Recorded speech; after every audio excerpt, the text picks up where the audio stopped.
अतिक्रमण हटवण्यासाठी गेलेल्या पोलीस आणि वन विभागाच्या कर्मचाऱ्यांवर दगडफेक करण्यात आली।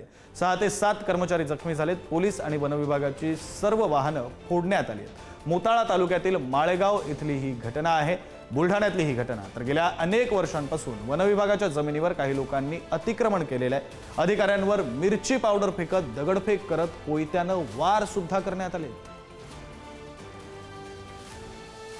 प्रतिनिधी संदीप वानखेडे फोन लाईन वरून जोडले गेलेले आहेत। अधिकचा तपशील त्यांच्याकडून घेऊया। संदीप, अतिशय धक्कादायक प्रकार आहे। नक्कीच विक्रांत, आपण जर पाहिलं तर गेल्या काही वर्षापासून वन विभागाच्या जवळपास खूप मोठ्या प्रमाणात जमिनीवर जे आहे हे आदिवासी बांधवांनी अतिक्रमण केलेलं होतं। बरेचदा वन विभागाने त्यांना समजवण्याचा प्रयत्न केला, अतिक्रमणही काढलं होतं। मात्र हे जे सर्व लोक आहेत हे तिथून वन विभागाची जमीन सोडायला तयार नव्हते। त्यामुळे आज जे आहे हे अतिक्रमण निष्कासनाची कारवाई करण्यासाठी मोठ्या प्रमाणात फौजफाटा घेऊन पोलीस विभाग असेल, त्याचबरोबर वन विभागाचे अधिकारी कर्मचारी हे अतिक्रमण निष्कासनासाठी गेले असता अचानकपणे त्या ठिकाणी असलेल्या पुरुषांनी जे आहे हे अचानकपणे या संपूर्ण कर्मचाऱ्यावर हल्ला चढवला, दगडफेक केली। दगडफेकीमध्ये जवळजवळ 4 ते 5 जण जे कर्मचारी आहेत ते मोठ्या प्रमाणात जखमी झाले आहेत। तर महिलांनी देखील या संपूर्ण कर्मचाऱ्याच्या डोळ्यात जे आहे हे मिरची पूड फेकलेली आहे। त्याचबरोबर कोयत्याने देखील एक वार करण्यात आला। त्यामुळे कर्मचारी जो आहे तो एक गंभीररित्या जखमी झालाय।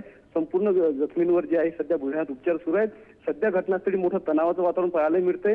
ड्रोनद्वारे शोध जो आहे जंगलामध्ये या संपूर्ण आरोपीचा घेतला जातो, या सर्व नागरिकांचा घेतला जातोय। जिल्हा पोलीस अधीक्षक असतील, त्याचबरोबर वन विभागाचे डीएफओ जे आहेत हे घटनास्थळी पोहोचलेले आहे। क्यूआरटी फोर्स जे आहे अतिरिक्त पोलिसांचा ताफा या ठिकाणी तैनात करण्यात आलेला आहे। त्याचबरोबर दंगा काबू पथक देखील या ठिकाणी अतिशय तणावाची परिस्थिती त्या ठिकाणी असेल। या सगळ्या तणावाच्या परिस्थितीकडे तुमचं लक्ष असू द्या। वेळोवेळी तुमच्याकडून अपडेट्स घेत राहू। तुर्तास धन्यवाद तुम्ही दिलेल्या तपशिलांसाठी।